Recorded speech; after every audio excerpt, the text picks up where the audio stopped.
Olá, tudo bem? Sou Alfredo Oliva, sou professor universitário e hoje eu quero falar então sobre Foucault. Eu tenho uma questão, como é que surgiu a questão da verdade no âmbito da obra do Foucault? E claro que eu vou pedir para o próprio Foucault explicar isso, né?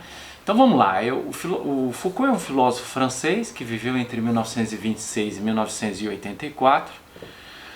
Foi um especialista no debate sobre discurso e poder, e eu quero então trabalhar com um livro, né?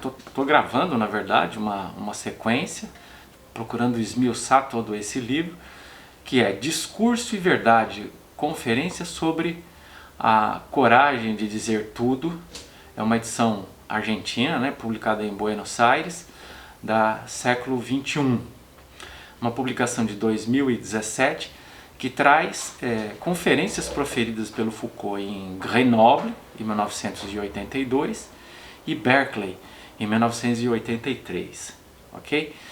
No caso específico de hoje, eu vou então tratar de uma conferência que tem como título A Parresia, né, com a palavra grega que designa a coragem da verdade, e a descrição é Conferência pronunciada na Universidade de Grenoble em 18 de maio de 1982.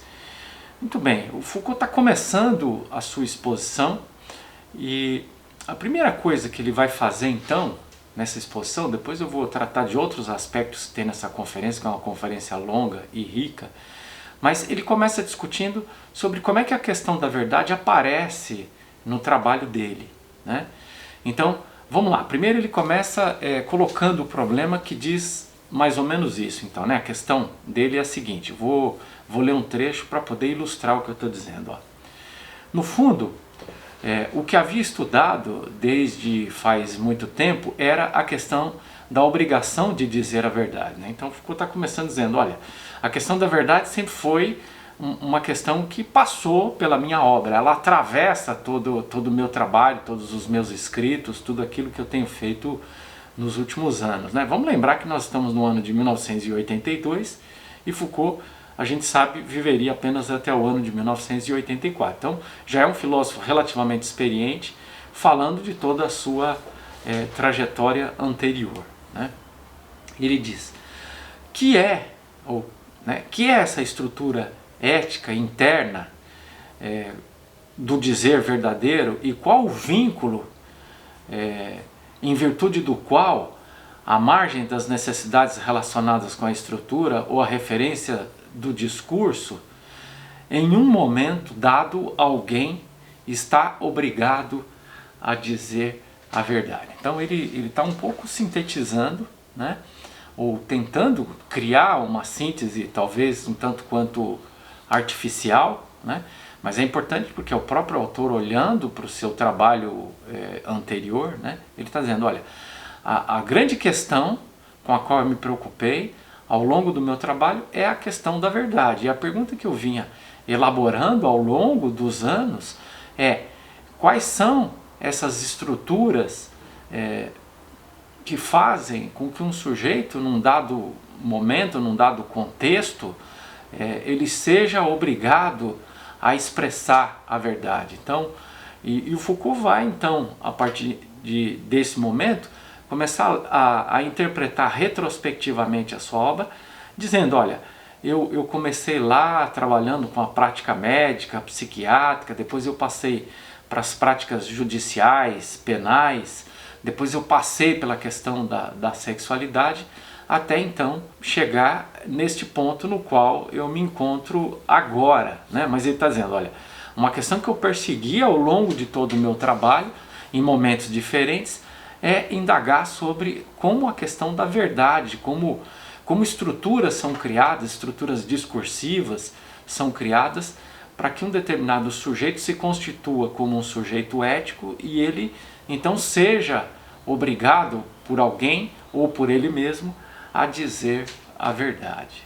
Ele passa então a analisar esses antecedentes na sua própria pesquisa, né? Então ele diz assim, ó, com efeito, me pareceu encontrar essa questão diversas vezes. Primeiro, na prática médica e psiquiatra, já que a partir de um dado momento, que é muito preciso e bastante situável, os começos do século XIX se constata como a obrigação de dizer a verdade sobre si mesmo e se insere dentro desse ritual da psiquiatria. Então vamos lá, vamos lembrar aqui que talvez a primeira grande obra importante que Foucault produziu foi A História da Loucura, né? Onde ele está trabalhando com a questão do discurso psiquiátrico. Depois o Foucault vai voltar para essa questão, né? Foucault tratou dessa questão na década de 50 e depois ele voltou e fez, de certo modo, uma revisão do seu próprio trabalho num curso que ele ministrou na década de 70 chamado O Discurso Psiquiátrico, né? Então ele está trabalhando a loucura e ele está tratando da loucura do ponto de vista de toda uma estrutura discursiva, e no caso da História da Loucura, de uma estrutura institucional que obriga um determinado tipo de sujeito a dizer a verdade sobre si mesmo. De que maneira isso funciona? Então, em alguns momentos ele narra, por exemplo, que a pessoa identificada como pessoa louca, ela era confrontada na sua loucura e ela era obrigada a dizer que ela estava delirando, a dizer que ela não entendia corretamente as coisas, né? Que ela estava desvestida de razão, e a expectativa é que a partir do momento que a pessoa fosse confrontada, fosse forçada a reconhecer o seu delírio, ela então voltaria a partir desse ato, que na leitura do Foucault, claro, é um ato de violência, esse sujeito voltaria então ao seu estado de racionalidade, né? Tanto é que a História da Loucura, né, ela trata da questão da loucura na idade da razão, né? Então ele está dizendo que a loucura é o avesso, né, ou pelo menos é tratada como o avesso da capacidade de se expressar racionalmente, né? Então, como é que você cura, entre aspas, a loucura, né? Pretensamente cura, forçando esse sujeito a recuperar a sua racionalidade. Como é que ele recupera a racionalidade? Sendo confrontado, né? Essa é a crença, não que eu defendesse isso. Essa era a crença de que esse sujeito, tendo sido confrontado no seu delírio e forçado a reconhecer que ele delirava, ele assim retornaria ao seu estado de racionalidade. Claro que eu estou esquematizando e estou simplificando bastante as coisas aqui para poder facilitar o acesso e a compreensão das informações, né? Bom, no segundo momento, então, Foucault diz: este problema de dizer a verdade sobre si mesmo volta a encontrar-se, como é óbvio, na prática judicial e mais particularmente na prática penal, né? Então ele está dizendo que volta para tratar da questão da verdade agora sob um outro viés, que é quando então, na década de 70, ele começa então a tratar das questões relacionadas às práticas de vigilância que são instituídas mediante o sistema penal, né?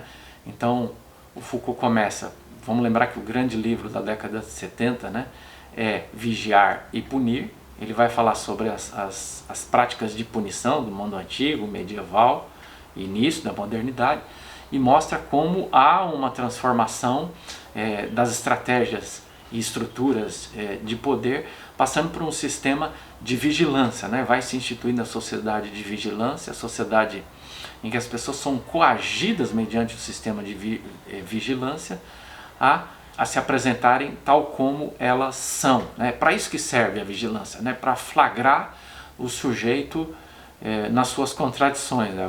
Vamos lembrar que todo mundo até hoje gosta bastante quando alguém é flagrado, né? Todo mundo não, quase todo mundo, claro, né?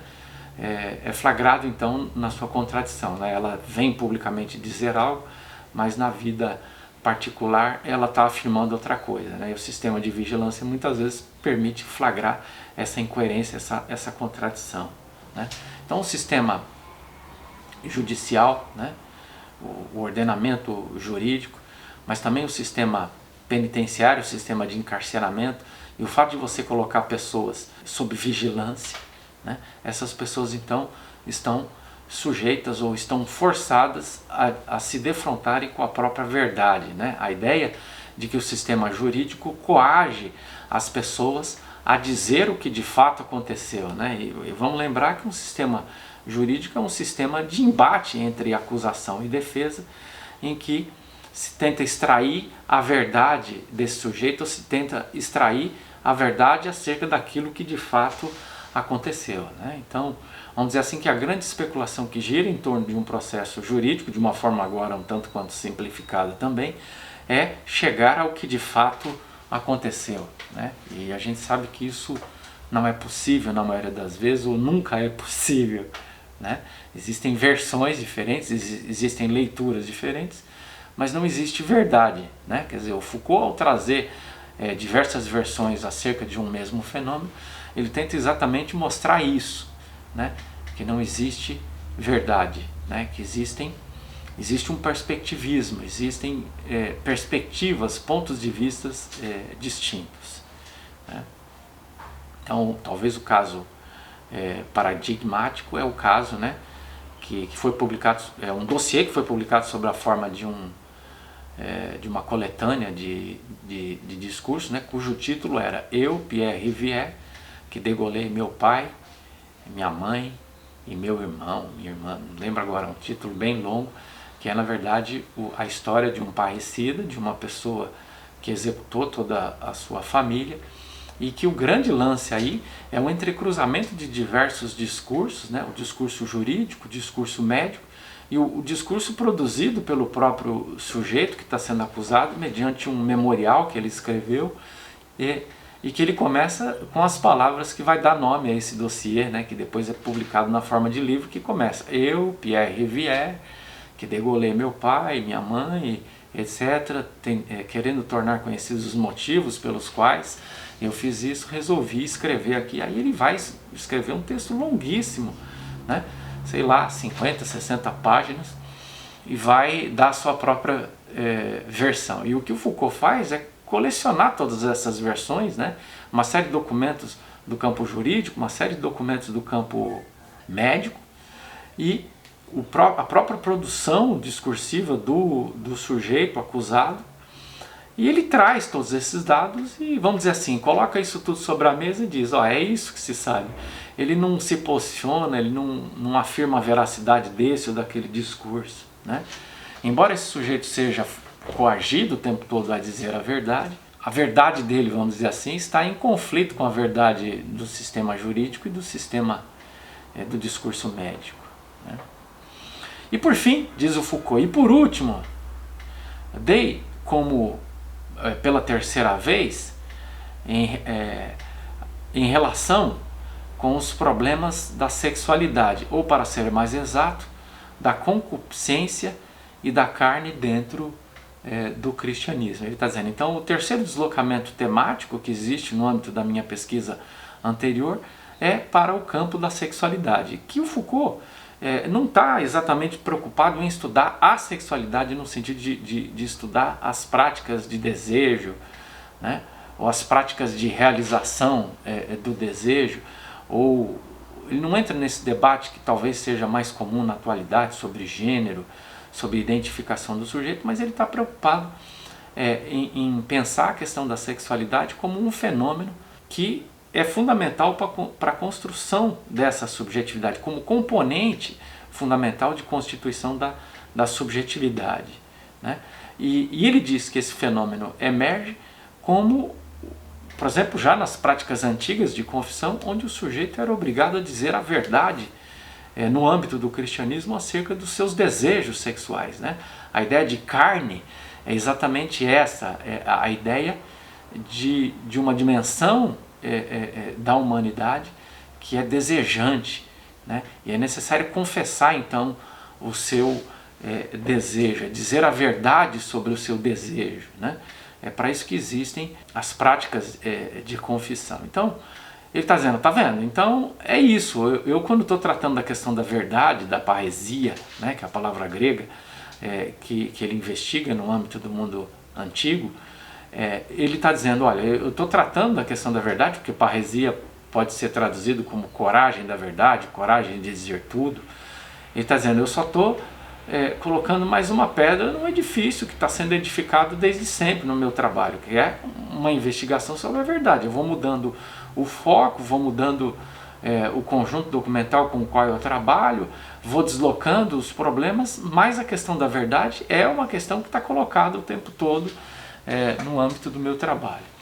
E aí então ele vai dizer que existem alguns antecedentes cristãos que giram em torno dessa questão da verdade. Ele diz assim, ó, a obrigação de manifestar a verdade sobre si, veja, não é só questão de dizer a verdade, mas é a questão de um sujeito dizer a verdade sobre si, né? Quer dizer, essa ideia de que existe uma verdade sobre mim e que eu conheço e que eu sou obrigado a dizer qual é a verdade sobre mim mesmo, ou a ilusão, a fantasia que eu posso ter de que eu posso chegar diante de alguém e esse outro alguém vai ser capaz de dizer a verdade sobre mim, é uma questão que interessava ao Foucault e que atravessava todo o seu trabalho, né? E ele diz então, a obrigação de manifestar a verdade sobre si mesmo, que forma parte do ritual da penitência, é a exolomogesis,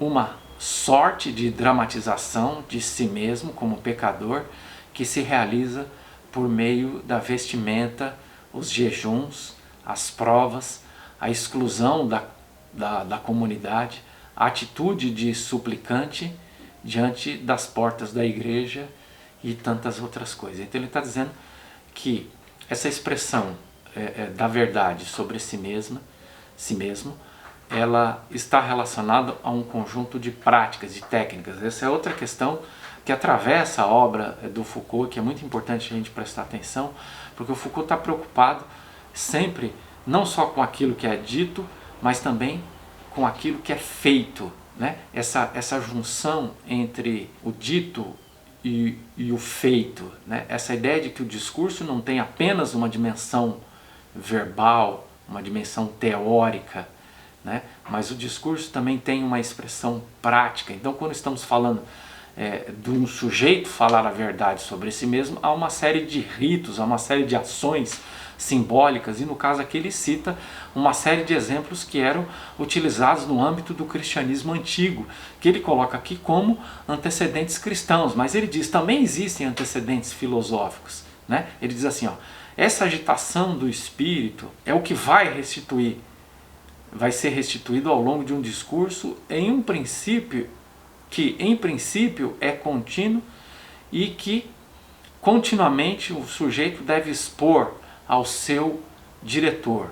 Em grego se dá a este nome de exagoresis, né?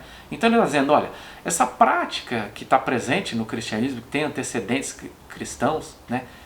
Esse conjunto de ritos, de ações que são empreendidas com vistas ao sujeito dizer a verdade acerca de si mesmo, ela tem antecedentes no cristianismo, mas tem antecedentes também na filosofia antiga, portanto, inclusive antes do cristianismo, e essa é uma discussão, se o cristianismo está simplesmente se apropriando de práticas do âmbito da filosofia antiga, né? Porque existia a ideia do diretor, né?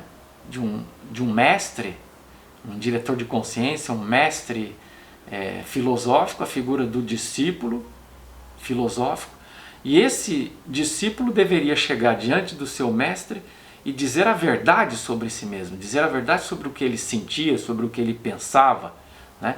E essa era a condição para que ele pudesse então encontrar um estado de transformação, né? Quer dizer, vamos lá, um discípulo filosófico chega angustiado diante do mestre, ele vai dizer por que ele está angustiado, e a ideia é que mediante essa revelação da verdade acerca do que é que angustia esse discípulo, vai fazer com que esse discípulo seja transformado nesse sentimento de angústia que ele está enfrentando nesse momento, né?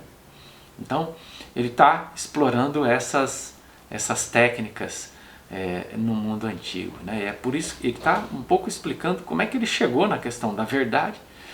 E para fazer isso ele começa fazendo uma revisão da sua própria obra, dizendo, olha, a questão da verdade é uma questão que está o tempo todo na minha obra, E agora então eu só fiz um deslocamento, né, cronológico e um deslocamento temático, mas a questão da verdade é uma questão fundamental no meu trabalho. Nós vamos então acrescentar outras ideias em próximos vídeos, né? Vamos debater isso, vamos continuar debatendo e procurando explicitar essas questões. São bastante complexas, mas ao mesmo tempo muito interessantes, tá bom?